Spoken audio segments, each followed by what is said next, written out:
दोस्तों कैसे हैं आप लोग। हाल ही में ऑनरेबल सुप्रीम कोर्ट ने अपने एक लैंडमार्क जजमेंट में इलेक्टोरल बॉन्ड जो चुनावी बॉन्ड होते हैं उन्हें असंवैधानिक घोषित कर दिया।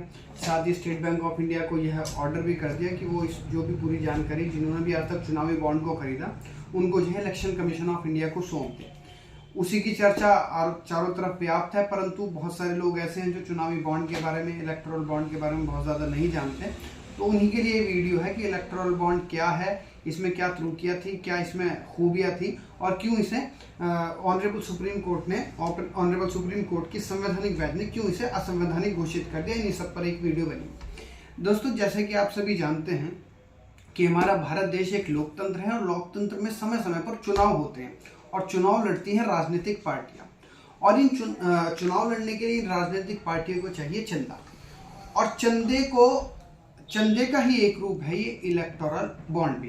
पहले क्या होता था, 2017 से पूर्व अधिकतम जो चुनावी पार्टियां थी वो कैश में चंदा लिया करती थी, जिस पर कई बार ये इल्जाम लगते थे कि हो सकता है काले धन का इस्तेमाल हो रहा है, पारदर्शिता बहुत ज़्यादा नहीं है। तो इन समस्याओं से निपटने के लिए 2017 में तत्कालीन जो केंद्र सरकार थी उसके तत्कालीन जो फाइनेंस मिनिस्टर थे अरुण जेटली, वो एक मनी बिल लेकर आए जिसमें उन्होंने इलेक्टोरल बॉन्ड को इंट्रोड्यूस किया।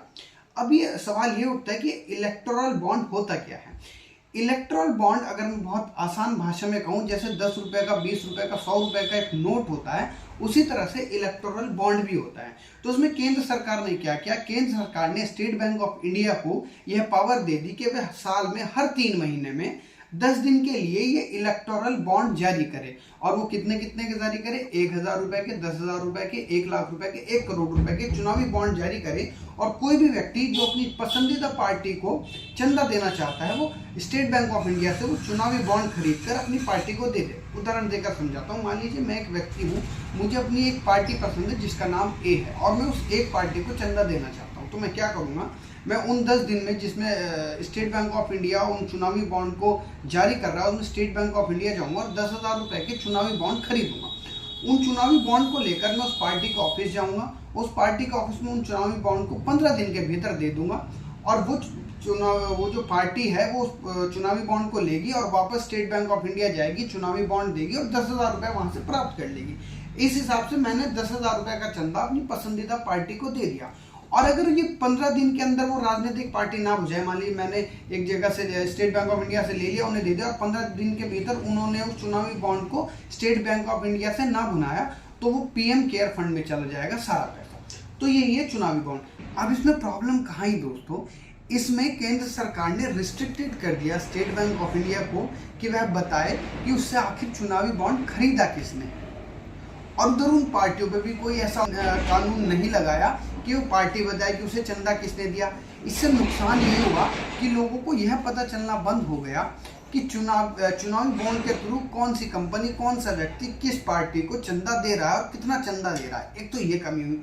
दूसरा क्या हुआ, 2017 से पहले रूल्स ये थे कि कोई भी कंपनी अपने प्रॉफिट का 7.55% ही डोनेट कर सकती थी किसी राजनीतिक पार्टी को, या अपने रेवेन्यू का 10% ही डोनेट कर सकती थी किसी राजनीतिक पार्टी को। लेकिन चुनावी बॉन्ड पेश करते टाइम ये लिमिट ही हटा दी गई केंद्र सरकार द्वारा और कहा गया कोई भी कंपनी चाहे वो लॉस में क्यों ना चल रही हो, जितना चाहे चंदा किसी भी पार्टी को दे सकती है। अब जब ये स्कीम इंट्रोड्यूस हो गई, इलेक्टोरल बॉन्ड स्टार्ट हो गए, लोगों ने चंदा देना शुरू कर दिया और लोगों को ये पता ही नहीं चला कि चंदा दे कौन रहा है, तो इसकी आलोचना शुरू हो गई। उर्जित पटेल थे जो कि आरबीआई के पूर्व गवर्नर थे, उन्होंने भी कहा कि अगर ये चुनावी बॉन्ड चलता रहेगा तो इससे जो है मनी लॉन्ड्रिंग की समस्या और बढ़ेगी। इसके अलावा भी कई लोगों ने इसकी आलोचना की। Central election commission of India ने भी इसकी आलोचना की। बिहार के एक व्यक्ति ने इसमें जानने के लिए स्टेट बैंक ऑफ इंडिया को आरटीआई लगे कि भाई कम से कम आरटीआई में तो हमें बताओ कि आपसे ये चुनावी बॉन्ड खरीद कौन रहा है, लेकिन इसको स्टेट बैंक ऑफ इंडिया ने डिनाई कर दिया। वो आदमी अपील में गया, अपील में भी जो सेंट्रल का चुनाव आयोग होता है उसने भी इस अपील को खारिज कर दिया और कहा कि नहीं ये रिस्ट्रिक्टेड नहीं है और हम नहीं बताएंगे। जब ये सब चीज़ें चल रही थी, एक बहुत ही फेमस संस्था है जिसे कहते हैं एसोसिएशन फॉर डेमोक्रेटिक रिफॉर्म्स, और एक और संस्था है कॉमन कॉज। इन दोनों ने एक पिटीशन दायर की सुप्रीम कोर्ट में और सुप्रीम कोर्ट में जाके ये सब तर्क रखे कि जो इलेक्टोरल बॉन्ड है इससे पारदर्शिता का हनन हो रहा है। इसमें ये पता ही नहीं चल रहा कि कौन सा कंपनी किस पार्टी को, कौन सा व्यक्ति किस पार्टी को चंदा दे रहा है, कितना चंदा दे रहा है, ये पता ही नहीं चल रहा। और क्योंकि एक व्यक्ति किसी राजनीतिक पार्टी को जब वोट करता है तो उसे ये अधिकार है कि वो जान सके कि उसे पार्टी को चंदा कौन दे रहा है और कितना दे रहा है, तो इसलिए इसको आप असंवैधानिक घोषित कर दीजिए। इस पर एक बहुत लंबी बहस चली। इसमें सुप्रीम कोर्ट में सेंट्रल गवर्नमेंट भी गए और सेंट्रल गवर्नमेंट ने दो जवाब वहाँ पर हल्फनामे में दिए, जिनमें से एक तो ये था कि अगर हम किसी भी व्यक्ति को ये बात बता देते हैं कि उसने किस राजनीतिक पार्टी को चंदा दिया है, तो ये हो सकता है उस व्यक्ति के लिए नुकसानदेह। कैसे? मान लीजिए किसी एक स्टेट में एक सरकार है, उसको किसी कंपनी ने चंदा दिया। अब जब वह चंदा उसने उस कंपनी ने दे दिया, कुछ दिनों के बाद वह सरकार चली गई, दूसरी पार्टी की सरकार सत्ता में आ गई। अब उसने आरटीआई से पता कर लिया कि यार इस व्यक्ति ने चंदा दिया था उस वाली पार्टी को जो हमसे पहले सत्ता में थी। अब ये पार्टी क्या कर सकती है? उसके खिलाफ बदली की कार्रवाई ये कर सकती है। तो इसलिए कहा कि सेंट्रल गवर्नमेंट ने, इसलिए हम इस चीज़ को बताना नहीं चाहते। दूसरा, उन्होंने ये कहा कि आरटीआई में जो अधिकार व्यक्ति को दिया गया है वो कुछ रिस्ट्रिक्शन के साथ दिया गया है। ज़रूरी नहीं कि हर चीज़ ही हम हर व्यक्ति को बताएं, ये रिस्ट्रिक्टेड है। पर इस पर सुप्रीम कोर्ट ने यह तर्क दिया कि नहीं, आर्टिकल 19 जो है, जो अभिव्यक्ति की आज़ादी की बात करता है, उसमें ये सूचनाओं को जानना भी एक व्यक्ति का अधिकार है, और ये जो आपकी जो दलील है ये बहुत ज़्यादा कारगर नहीं है।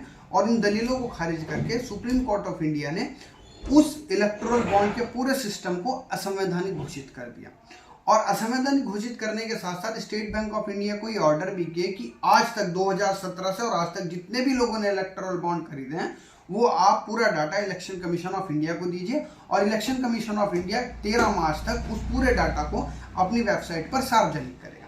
लेकिन अभी तक तो स्टेट बैंक ऑफ इंडिया ने ये data election commission of India को दिया नहीं है, और इसके संबंध में एक कंटेम्प्ट पिटीशन भी ऑनरेबल सुप्रीम कोर्ट में दायर हो गई है। अब देखना ये है क्या 13 मार्च तक ये state bank of India data election commission of India को देता है, और क्या इलेक्शन कमीशन ऑफ इंडिया 13 मार्च को इसे सार्वजनिक करता है। भाई यही छोटी सी जानकारी थी जो मैं आपके साथ साझा करना चाहता था। बहुत बहुत धन्यवाद।